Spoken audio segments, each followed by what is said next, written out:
Welcome back, everybody. This Week in America, online, thisweekinamerica.us. The critically acclaimed book called a masterpiece in one review, Dialogue with the Self, Unlocking the Door to Your True Self, explores the world of duality that exists in all humans, the world of incomplete physical, and that of complete or panoramic consciousness, soul.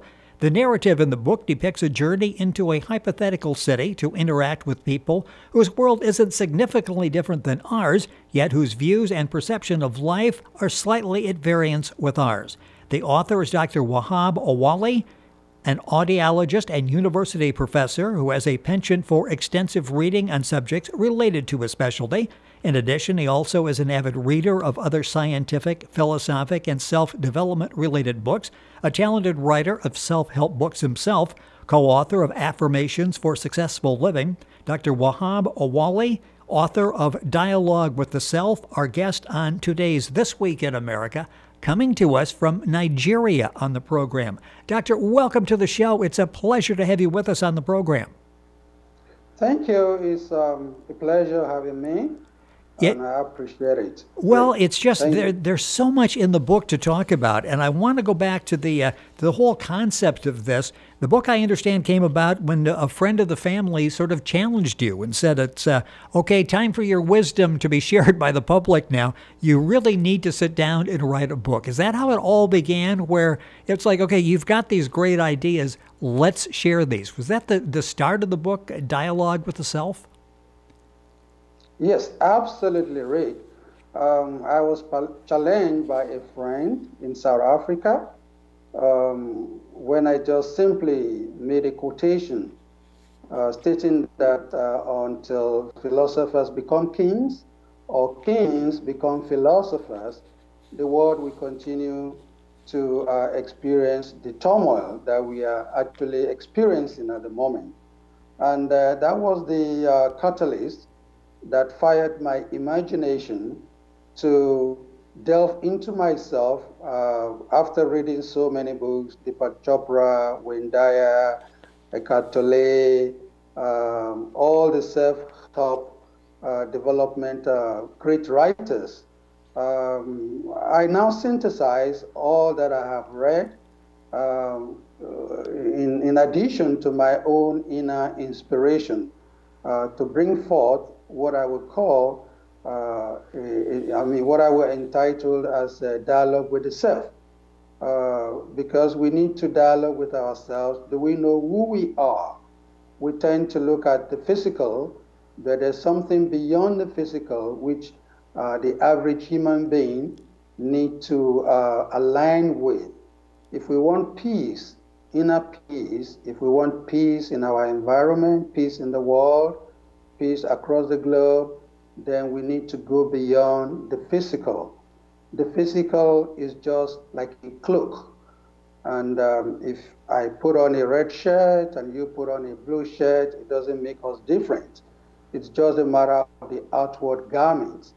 And that was what actually prompted me to put up this book for humanity.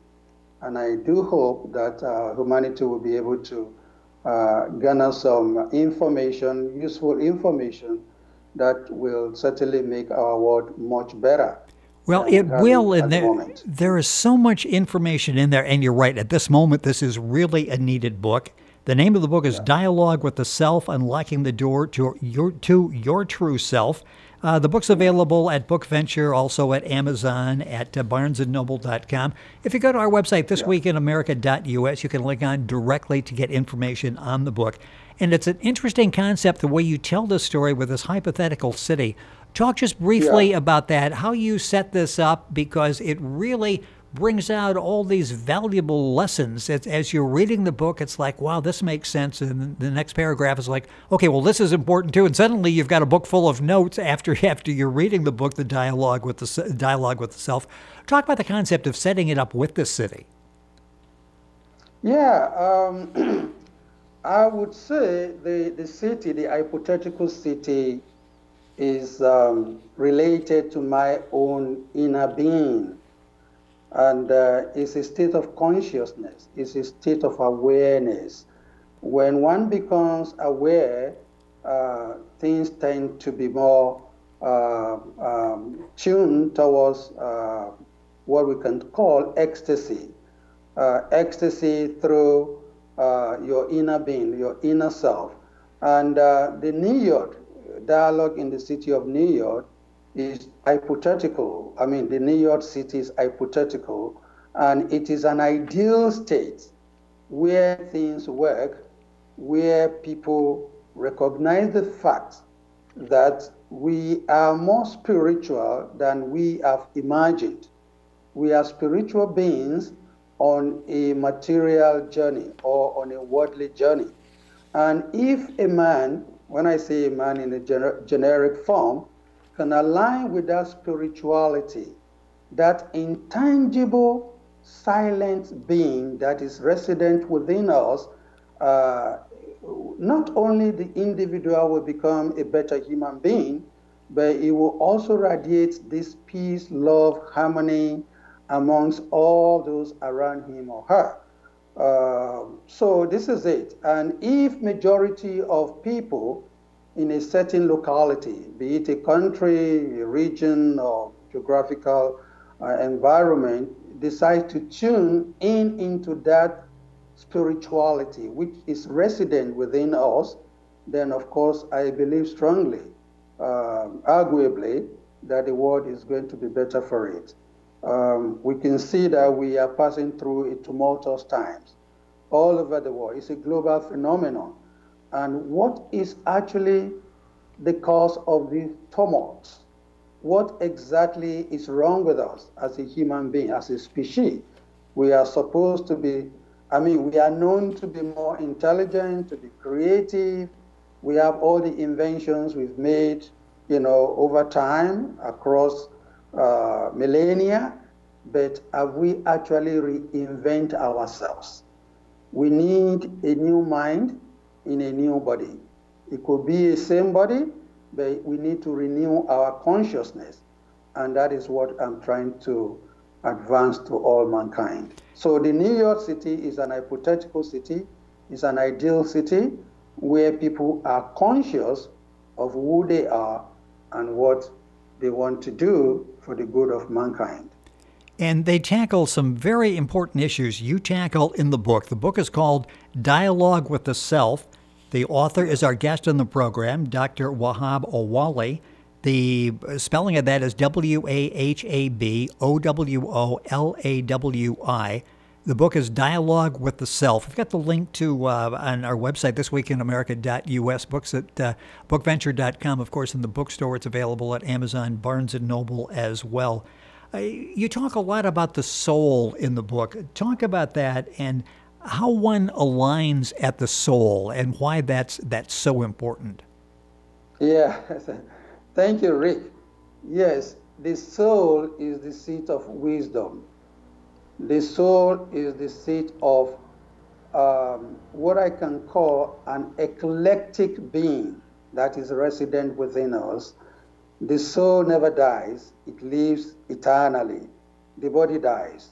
The body disintegrates. The body goes through the process of aging, but the soul never dies because the soul lives on and on and on, and it has a repository of all information. There's something called the Akashic record, and the Akashic record is something that is kept in the spiritual archive of every human being, and the soul has an imprint of that.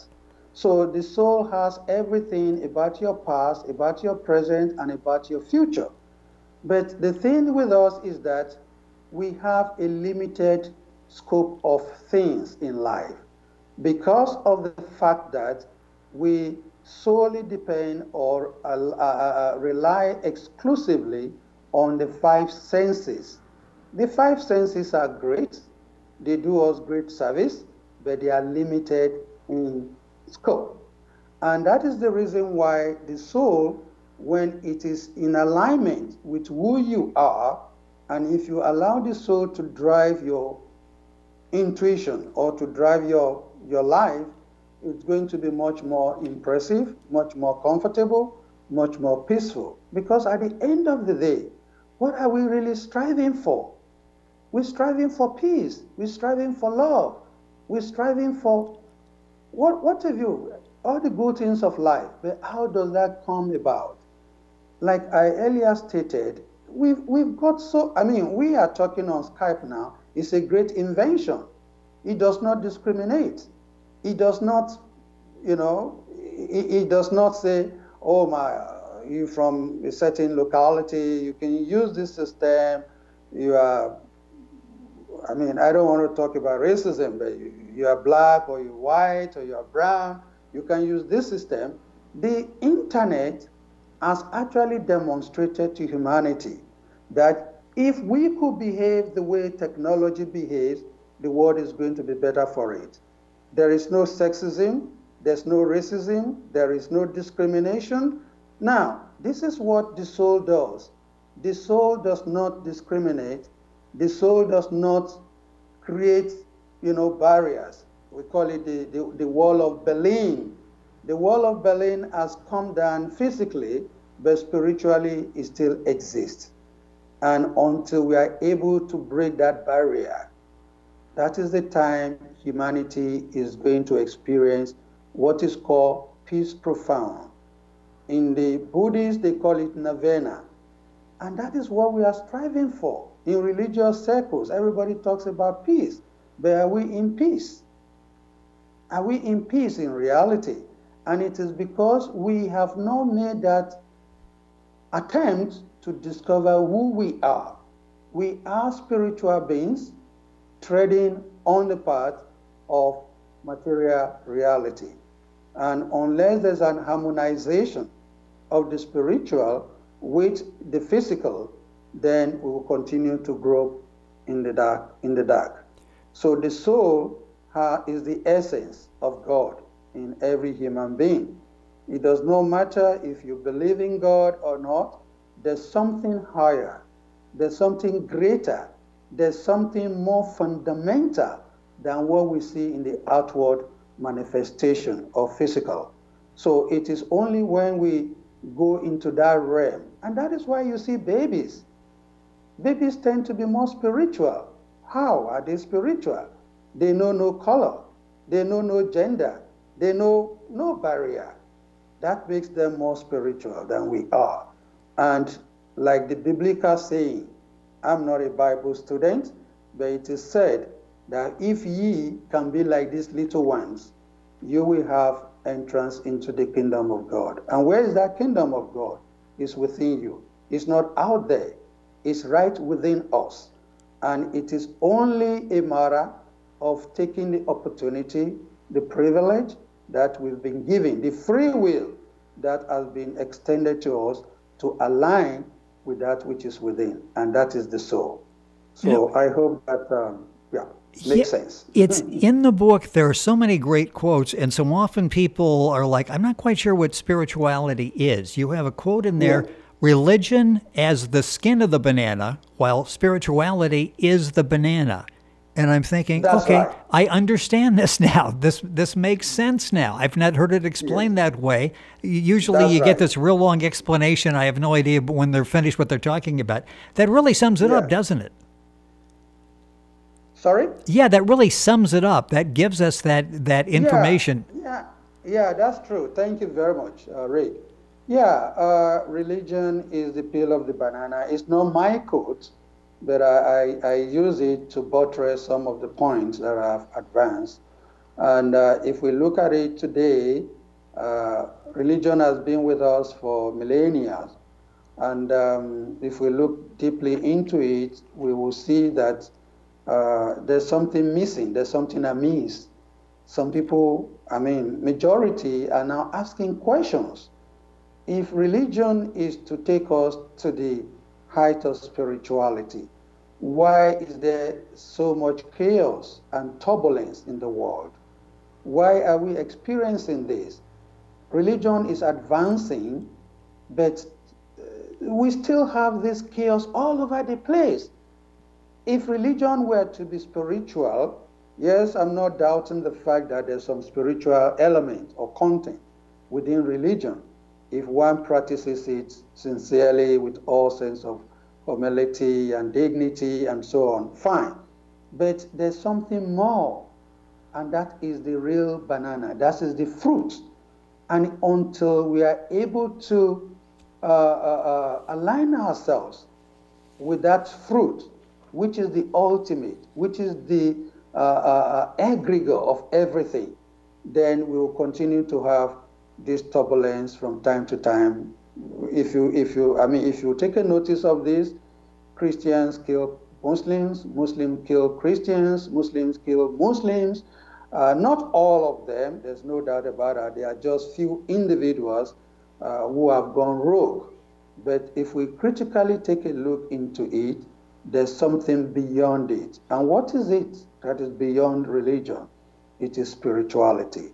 If the religion can derobe itself of dogma, of all these rituals and dogmas and what have you, it's going to be a better thing for humanity. Because what is actually causing a lot of conflict and friction and turbulence is rigidity to this dogma, rigidity to these rituals. The way you do things might not be the way I do it, but that does not mean that you're not doing the right thing. You're doing it the way you understand. There are many, many, many avenues by which one can get to New York.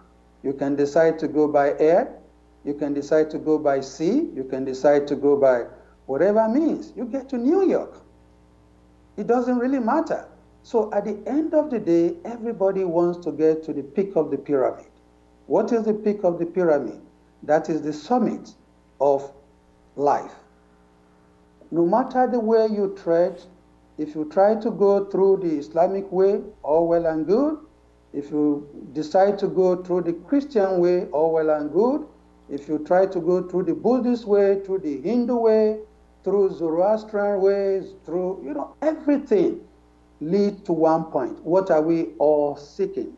Seeking for peace and harmony in our individual life, in the lives of those around us. So what is essential is for religion to derobe itself of this dogmatism and the superiority, air of superiority. I'm better than you. I'm going to heaven and you are going to hell. It doesn't exist. The heaven is in you, the hell is in you as a human being. It all depends on how you are able to assess that oneness which binds all of us together. We are all one. There's no difference between human beings, whether you are a female or you are a male, whether you are atheist or you are, whatever you are. We are all from the same source. And that is why I mentioned in the book, if someone asks you, what's your religion? Simply say love. Love has no coloration. Love does not discriminate. Love does not engender crisis or chaos. Love is my religion. Like the Dalai Lama said, he said his religion is nothing but love.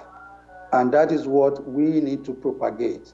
If truly we want the world to experience peace and harmony. So this is it. Thank you. It's an excellent book, Dialogue with the Self, Unlocking the Door to Your True Self. The author and our guest on the program, Dr. Wahab Owolawi. The book is available at Barnes & Noble, at Amazon, at bookventure.com. Just a couple minutes left in the program. You've mentioned oneness, and the time has gone by way too quickly. You mentioned oneness, and it's interesting. You refer to a simple analogy of oneness can be drawn from the orchestra. The same for the rainbow. But the orchestra is such a visual demonstration of all different people playing all different instruments, but they're playing together with one purpose in mind. That's right. Absolutely. I love classical. I love it because it teaches me a great lesson and it inspires me because you see somebody is on the violin, somebody is trombone, somebody is on the piano, and what have you, and what have you. And what comes out ultimately is a great symphony, a great harmony. And if we can actually align with that and imitate the orchestra, I think life is going to be better for us. And that is where I made that analogy and also use the rainbow. You can't isolate a color and call it a rainbow. You can't say, oh, yeah, green is my rainbow. You can't say violet is my rainbow. No, there must be a synthesis of all the colors. Once there is a synthesis of all the colors, it becomes a rainbow. And when we look at the rainbow, what do we see? We tend to be joyous. We tend to be happy because it is a collection of different colors that brings or breeds harmony. And the same thing goes for the orchestra. At the end of the day, if it's Mozart, it's Beethoven, it's Handel, it's Debussy, whatever you listen to, if you are in attunement with classical music, you will learn quite a bit of how life is expected to be with all mankind. If you also look at the piano, the black keys, the white keys, when they are played together, it gives us a sense of harmony.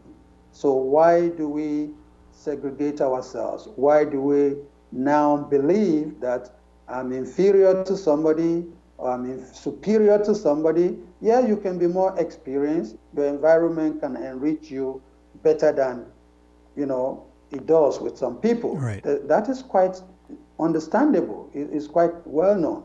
But we need to derobe ourselves. We need to come down of our high horse and see every human being as an integral part of the universe, an integral part of the soul, the universal soul. There is a universal soul, and there's also the individual soul.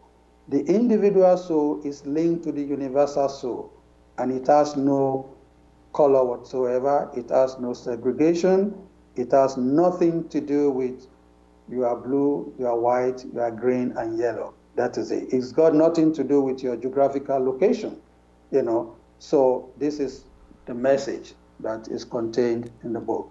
Yeah, and another powerful message, I'm going to take 30 seconds here at the end because I think this helps so many people. It's, I believe, from Malcolm Forbes Jr. Too many people overvalue what they are not and undervalue what they are. Wisdom like that is in the book, Dialogue with the Self, Unlocking the Door to Your True Self. One review said, I believe the power of this book to change minds and to direct us back to the right path. It is, in fact, a masterpiece. The name of the book, again, Dialogue with the Self. The author, our guest on the program, Dr. Wahab Owolawi. There we go. I'm sorry. It's okay. Yeah, it's okay. And I'm going to spell that for everybody so they get it correct. Wahab, W-A-H-A-B. Owolawi is O-W-O-L-A-W-I.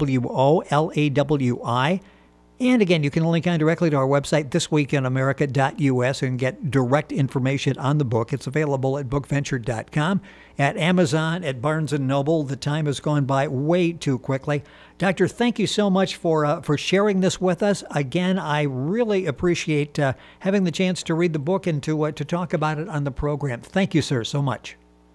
Thanks for having me, Rick. Thank you very much. It's much appreciated. It has been our pleasure. Have a very, very, very lovely day. Thank you. Thank you. And you as well. It's a very important, thought-provoking book, Dialogue with the Self, Unlocking the Door to Your True Self. You can link on directly information on the book on our website, thisweekinamerica.us. And we're back after these messages.